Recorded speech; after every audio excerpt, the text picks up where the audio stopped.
gets ko na kung bakit sobrang hype nito, itong Metro Sunnies. So, kaya napabili na ako. Ayan. Ito yung Lisa.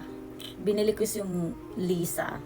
Ayan. Di ba ang ganda ng kulay niya? May pagka-gold. Ganon. Tapos yung kanyang shape, hindi siya pabilog eh. Para siyang ganito. Di ba? May pagganyan siya eh. Di ba? On fleck. Ganon.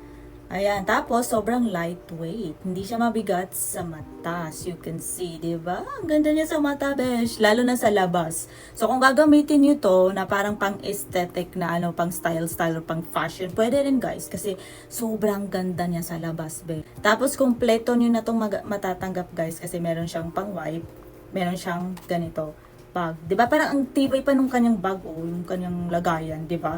Sobrang tibay na parang pwede mong dalhin kahit saan. Talagang kasya siya sa bag mo. Kahit sa maliit na bag mo, kasya siya. Tapos hindi siya masisira. Malayo siya dun sa nabili kong salamin dati na anti-radiation. At may photochromic siya, but hindi naman matibay. Madali siyang madumihan. At saka ano siya, bumabaho siya. Parang iwan ko kung bakit, pero bumabaho talaga yun. I love it.